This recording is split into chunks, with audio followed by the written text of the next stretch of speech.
Lloyd Grubb here for Revive Reform, and I'm doing meditations from the wisdom passages. Today we're looking at Psalms chapter 14, and our topic is Only a Fool Would Say There Is No God. If I were to tell you that I believe an explosion created the universe, also that explosion created the sun, the moon, the earth, and that explosion created beautiful shaped planets, and that explosion made it that life on earth is dependent upon the sun and the moon. And from that explosion came rocks, sand, dirt, water. And that water was also filtered and replenished by the rock, sand, dirt. And vacuum and light and gravity and many such things were created from that explosion. And that the division of time into seconds, minutes, days, years, were created by that explosion and can be measured by the celestial bodies. You would say that this guy's an idiot.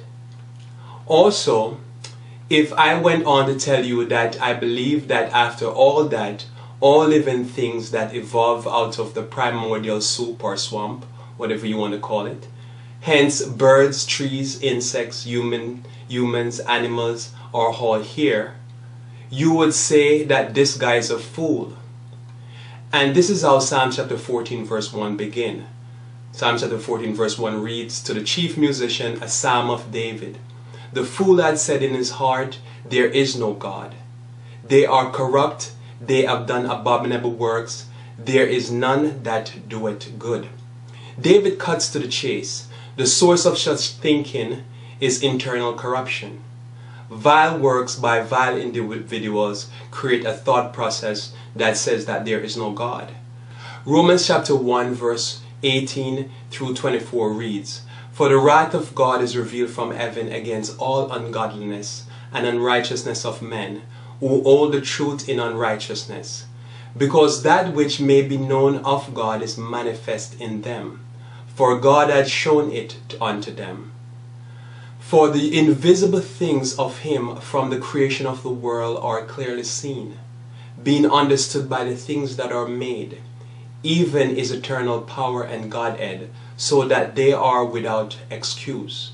Because that when they knew God, they glorified him not as God, neither were thankful, but became vain in their imaginations, and their foolish hearts were darkened. Professing themselves to be wise, they became fools." Now you have noticed that those who are the leaders in professing that there's no God oftentimes are the ones that are called professors.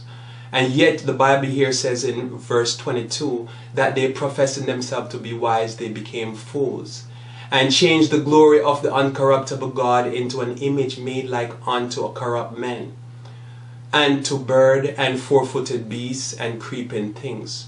Wherefore God also gave them up to their uncleanness through the lust of their own hearts, to dishonor their own bodies between themselves. Notice it is that as you go into society, you will find, especially on TV, that is those who are the ones claiming to be wise or the main proponent of the idea that there is no God. And here Romans chapter 1 verse 18 through 24 spells that out why. And what's the end result? The end result is the abominable works. We continue reading Psalm chapter 14 verse 2 through 4.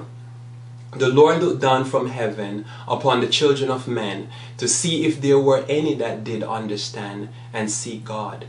They are all gone aside. They are altogether become filthy. There is none that doeth good, no, not one. Of all the workers of iniquity no knowledge, who eat up my people as they eat bread, and call not upon the Lord." If you notice here in verse 4 that the Lord puts a division between the workers of iniquity, those who will quickly say that there is no God, and his people who serve him. Through corrupt business dealings, a vile person will cause the poor to suffer.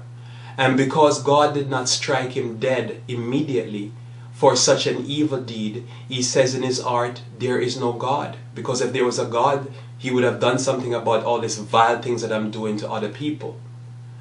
Ecclesiastes addressed this mindset. In Ecclesiastes chapter 8 verse 11 and 12 we read verse 11.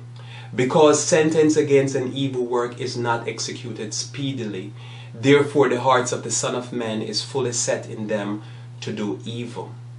Because punishment does not come immediately, a fool continues in evil. This is what it's saying here. And in verse 12 it continues, though a sinner do evil 100 times, and his days be prolonged, yet surely I know that it is well with them that fear God, which fear before him. We continue towards the end of Psalm chapter 14, verse 5 through 7.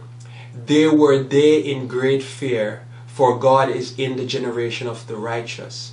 Yea, have shamed the counsel of the poor, because the Lord is his refuge. Oh, that the salvation of Israel were to come out of Zion, when the Lord bringeth back the captivity of his people.